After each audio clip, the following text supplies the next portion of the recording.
Salut à tous! Aujourd'hui, on plonge au cœur de l'une des affaires les plus sombres et les plus choquantes de ces dernières années. Le réseau Jeffrey Epstein. Derrière un seul homme se cache une toile de connexion avec des puissants, des célébrités et des figures inattendues. Des documents récemment dévoilés lèvent le voile sur des relations troublantes, des accusations et des questions qui persistent. Si ce genre d'enquête approfondie vous intéresse, n'oubliez pas de vous abonner à la chaîne, d'activer la cloche de notification et de liker la vidéo pour ne rien manquer des prochaines analyses. On commence. Soyons honnêtes une seconde. Un homme comme Jeffrey Epstein n'a pas pu construire quelque chose d'aussi énorme tout seul. Ce genre d'opération nécessitait des gens puissants, des personnalités célèbres, des personnes qui pensaient que leur nom ne verrait jamais la lumière du jour. Mais ensuite, des millions de documents ont commencé à sortir et le rideau a commencé à se lever. Maintenant, les gens sont nerveux parce qu'une fois que ces dossiers ont été ouverts, il est devenu clair que ce n'était pas seulement l'histoire d'un seul homme. C'était un réseau. Et comme Joe Rogan l'a suggéré, il y a toute une liste de connexions qui va bien plus loin que ce à quoi la plupart des gens s'attendaient. Presque comme ce que Cat Williams avait mis en garde depuis le début. Des personnages comme ceux-là ont existé tout au long de l'histoire, que ce soit des rois ou d'autres. Les êtres humains sont des êtres humains, universellement. Tout le monde est un fournisseur. Epstein, Weinstein, ces types savaient ce que ces extrémistes aimaient, et ils le fournissaient. Ils créaient un environnement de type Fantasy Island pour des gens qui avaient $1 milliard. Au début, certains noms n'ont choqué personne. Des grandes figures comme Elon Musk, Bill Clinton et Donald Trump sont apparus dans les discussions autour des dossiers. Les gens s'y attendaient, mais ensuite, d'autres noms ont commencé à surgir. Des noms auxquels personne ne s'attendait, comme David Copperfield, oui, un magicien. Pas un politicien, pas un milliardaire, un illusionniste mondialement célèbre. Et au premier abord, ça peut sembler aléatoire, mais plus on creuse, plus ça devient étrange. En 2007, Copperfield a été accusé dans une affaire sérieuse impliquant une femme qui affirmait qu'il l'avait invité sur son île privée en lui promettant de l'aider dans sa carrière et que les choses avaient très mal tourné. Cette affaire a été enquêtée pendant des années et a finalement été abandonnée. Copperfield a déclaré que ces accusations étaient fausses et qu'il était en réalité la victime. À la même période, les dossiers montrent de multiples messages entre Copperfield et Epstein. Pas juste un ou deux, mais des dizaines, avec un ton amical et personnel allant jusqu'à des signatures ludiques. Son équipe a ensuite affirmé que ces messages ne concernaient que des billets de spectacle, rien de personnel, aucune vraie relation. Mais les dossiers racontent une histoire différente. En parcourant les dossiers Epstein d'octobre 2007, j'ai trouvé cette chaîne d'emails. On ne sait pas qui l'a écrite, ni à qui elle était adressée, mais le sujet était « Sélection du maître spécial pour l'avocat représentant ». Bonjour non, le maître spécial a-t-il fait son choix? Plusieurs des filles reçoivent des appels de leurs avocats et ont vu les nouvelles, elles sont inquiètes. Si la sélection n'a pas encore été faite, puis-je appeler le juge Davis pour demander le statut de la décision? Merci, Nom n'a pas encore été contacté. Voulez-vous que je le contacte ou préférez-vous le faire? Je vais le contacter, mais avant, on discute. Jay était censé m'envoyer ses commentaires sur nos lettres proposées, mais je ne les ai pas encore reçus. Référence à Jay Lefkowitz, l'avocat principal d'Epstein dans l'accord de 2007, qui avait travaillé chez Kirkland, Ellis avec d'autres figures. Et voilà où ça devient bizarre. FYI, l'histoire du procès intenté par les filles à New York a fait les nouvelles nationales. C'était sur Fox plusieurs fois aujourd'hui et sur le site d'ABC News. Je pense que c'est peu être la vraie raison du retard dans le changement de plaidoirie. Le camp d'Epstein craint que la plaidoirie de culpabilité soit utilisée contre lui dans le procès civil, et ils veulent faire tomber ce procès avant la plaidoirie pour décourager les autres. Un des reporters a aussi signalé que le camp d'Epstein avait planté de fausses histoires sur des filles qui restaient juste dans la cuisine pour discréditer les plaignantes. Rappelez-vous comment une des victimes d'Epstein a dit qu'elle restait juste dans la cuisine avec Copperfield? Comment plusieurs filles avaient des histoires similaires sur Copperfield? Grâce à une survivante, Joanna, on sait que Copperfield était très au courant que les filles étaient payées pour recruter d'autres filles. La chaîne d'emails se termine par « Merci ». Autre FYI, le FBI de Seattle et le FBI de Las Vegas ont exécuté un mandat de perquisition aujourd'hui sur un entrepôt appartenant au cohort favori d'Epstein, David Copperfield, en lien avec des allégations selon lesquelles Copperfield avait agressé une femme adulte. Copperfield a parlé aux filles chez Epstein à plusieurs occasions et les billets avec pass backstage étaient un cadeau d'anniversaire préféré qu'Epstein offrait aux filles. On a demandé au nom de contacter l'agent en charge, juste au cas où. Il suggère qu'Epstein n'était pas juste un fan lambda dans le public. Il avait un accès direct, il était en contact et il était même décrit comme un ami. Lors d'une enquête fédérale, les agents ont commencé à se poser une question sérieuse. Y avait-il un lien plus profond entre les deux? Les recherches ont montré le nom d'Epstein dans les contacts personnels de Copperfield. Il y avait aussi des traces de billets gratuits donnés à Epstein et à ses invités. Ça seul ne prouve peu, être rien, mais combiné à tout le reste, ça a fait lever les sourcils. Et puis d'autres accusations ont surgi. Au fil des ans, plusieurs femmes ont accusé Copperfield de comportements inappropriés. Certaines disaient qu'elles étaient très jeunes à l'époque. Une personne a même affirmé qu'il lui avait demandé si elle savait que des filles étaient payées pour recruter d'autres filles pour Epstein. Des dizaines de femmes ont accusé David Copperfield d'agression allant de la fin des années 1980 à 2014, dont 3 qui affirment qu'il les avait droguées. Et je ne le savais pas, mais saviez-vous que David Copperfield possède 11 îles aux Bahamas? Et il affirme de manière creepy que ces îles contiennent peut être la fontaine de jouvence. Maintenant, un des épisodes les plus célèbres de South Park est celui du Super Adventure Club, celui où Chef meurt. Tout le monde a toujours dit que c'était une parodie de la scientologie, c'est d'ailleurs pour ça qu'Isaac Hayes a quitté le show. Et non, le Super Adventure Club mentionné dans l'épisode n'est pas réel, ou bien les créateurs de South Park essayaient-ils de nous dire quelque chose? Cet épisode est sorti la même année où Copperfield a fait sa déclaration sur la fontaine de jouvence. Il y a aussi cet incident en 1999 où Copperfield s'est fait voler pour des millions de dollars d'équipements en Russie. Les promoteurs russes qu'il avait utilisés affirmaient qu'il leur devait de l'argent. Copperfield a dû faire appel à des insiders de la CIA et du KGB pour récupérer ses affaires.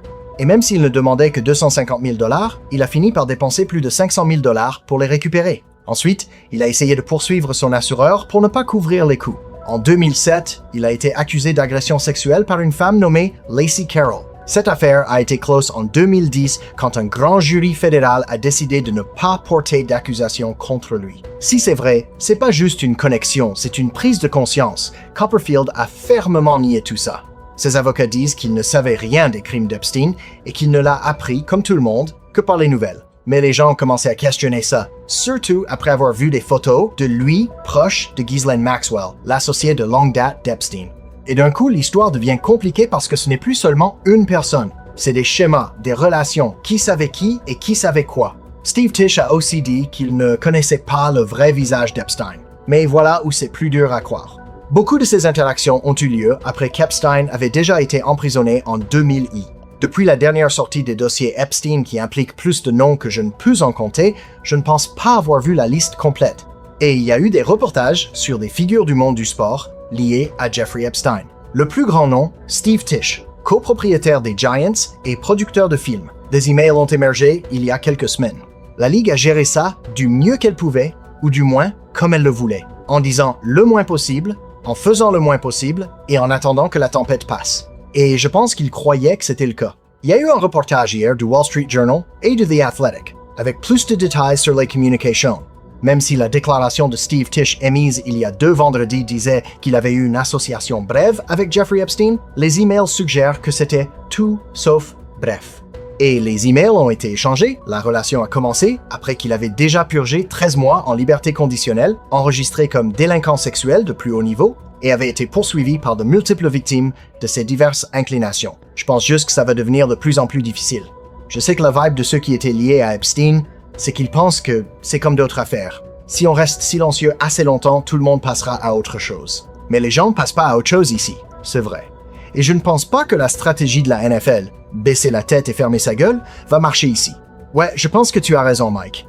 Et c'est clair, en regardant ces emails et en lisant à ce sujet, que le portrait que Tisch a essayé de peindre n'est pas exact. S'il a dit que c'était une association brève, prenons-le au mot, eh bien dans cette association, il s'est passé assez de choses. Il y a assez de comportements problématiques de la part d'Epstein et alléguément de Tisch qui font qu'on s'arrête et qu'on se dise « ce n'est pas ce qu'on veut d'un copropriétaire de la NFL ». Les gens se demandent comment on peut rester en contact avec quelqu'un après ça sans rien questionner. Cela dit, il est important de le dire clairement. Pas tous les noms dans ces dossiers signifient une culpabilité. Certaines personnes se sont retrouvées dans les gros titres à cause de ce qui ressemble plus à de la confusion qu'autre chose. Mais pour certains noms, il est assez évident qu'ils avaient un arrangement avec Epstein. Quand on arrive à Woody Allen, ça fait différent. Allen est entouré de controverses depuis des années, bien avant qu'Epstein n'entre en scène. Donc quand il est apparu qu'il avait une relation personnelle avec Epstein, même en le rencontrant après sa peine de prison, ça a fait lever les sourcils. Ça a fini par exposer les allégations horribles autour de Woody Allen. En 1992, Woody Allen était en couple avec Mia Farrow. Mais avant que Mia Farrow ne se mette avec Woody Allen, elle était mariée à son ex-mari et avait déjà adopté des enfants. L'un d'eux était Soon-Yi, qui épouserait plus tard Woody Allen. Quand Woody Allen est entré en scène et a commencé à sortir avec Mia Farrow, Soon-Yi avait 10 ans. Pendant la relation de Mia avec Woody Allen, elle a adopté d'autres enfants, dont Dylan Farrow. Puis en 1992, après 12 ans ensemble, Woody Allen et Mia Farrow se sont séparés et ils ont été impliqués dans une très vilaine bataille pour la garde des enfants qu'ils partageaient. Pendant cette rupture et cette bataille pour la garde, Mia Farrow a allégué que Woody Allen touchait de manière inappropriée leur fille Dylan Farrow. Quand ces allégations sont sorties, il est important de noter que Mia Farrow a fini par gagner ce procès de garde et que Woody Allen a dû avoir des visites supervisées avec les enfants à cause de ces allégations. Mais le juge a déclaré qu'il n'y avait pas assez d'éléments pour porter des accusations pénales contre Woody Allen au-delà d'un doute raisonnable. Ce qui rend cette histoire encore plus folle, c'est que pendant que ces allégations sortaient, Mia Farrow a aussi affirmé avoir vu des photos inappropriées de sa fille adoptive, Soon-Yi, dans l'appartement de Woody Allen. Et il est important de noter que pendant cette bataille pour la garde, Soon-Yi était maintenant au début de la vingtaine. Peu après, Soon-Yi et Woody Allen ont commencé leur relation en 1991. Ils n'ont pas du tout nié ça, et on dit que les allégations de Mia Farrow sont ce qui les a rapprochés, et qu'ils avaient réalisé qu'ils avaient une connexion depuis des années. Dylan Farrow a aussi allégué que les accusations sorties sur Woody Allen, lui faisant ça quand elle était enfant, sont vraies. Elle affirme que ces allégations sont des choses qui lui sont arrivées et elle a été très vocale à ce sujet. Entre 2018 et 2020, on l'a vu sur Drew Barrymore, sur différentes chaînes d'infos, parlant de ces allégations contre Woody Allen. Dans la nouvelle sortie des dossiers Epstein, on découvre que Soon-Yi communiquait en fait avec Jeffrey Epstein, obtenant essentiellement des conseils en relations publiques quand elle a enfin brisé son silence pour parler des allégations de Dylan Farrow sur Woody Allen. Et ce qui a vraiment choqué les gens, c'est à quel point Woody semblait indifférent aux allégations. Même après avoir appris qui était vraiment Epstein, Allen l'a décrit comme charmant et intéressant. Pas dangereux, pas perturbant, juste intéressant. Je ne comprends juste pas pourquoi tu irais dans la maison d'une telle personne, étant donné à quel point tu as toujours nié avec force les accusations contre toi. Pourquoi ferais-tu ça? Et il a dit que Jeffrey Epstein lui avait dit que c'était une accusation injuste, qu'il avait été piégé, que le petit ami de cette fille avait essayé de l'extorquer et qu'Epstein avait refusé, ce qui l'avait envoyé en prison. Mais la vérité, c'est qu'il ne pouvait pas vraiment l'expliquer. Il a juste dit qu'il y avait des gens intéressants là-bas et qu'il voulait y aller. Pour lui, ça sonnait presque comme si Epstein était un personnage dans une histoire, pas un vrai criminel de la vie réelle. Et c'est ce qui a mis les gens mal à l'aise, parce que ça montre un schéma Epstein s'entourant de gens qui ne posaient pas de questions ou qui ne voulaient pas en poser. Ce même schéma réapparaît avec Brett Ratner. Quelle est votre réponse à cette photo? Et quelle est votre réponse au scandale plus large des dossiers Epstein? Oh, eh bien, cette photo, en particulier, date d'il y a environ 20 ans. C'est une photo de ma fiancée qui m'avait invité à cet événement, et c'est là que la photo a été prise.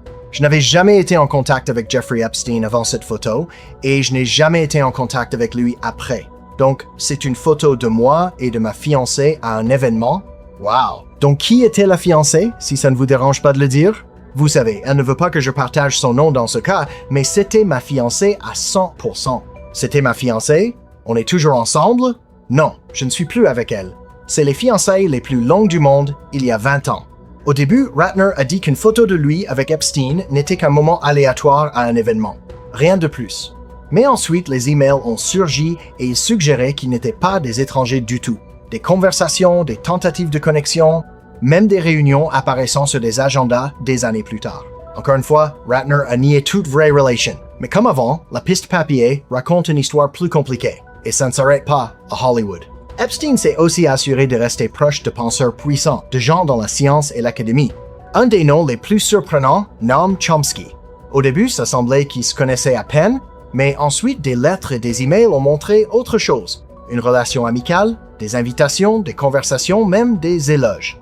Il semble qu'Epstein était fortement intéressé par Chomsky pour son intellect. Les interactions avec Chomsky tournaient notamment autour de l'intelligence artificielle, en lien avec les travaux linguistiques de Chomsky dans le développement des modèles de langage. Epstein était aussi très dans le transhumanisme et obsédé par l'IA.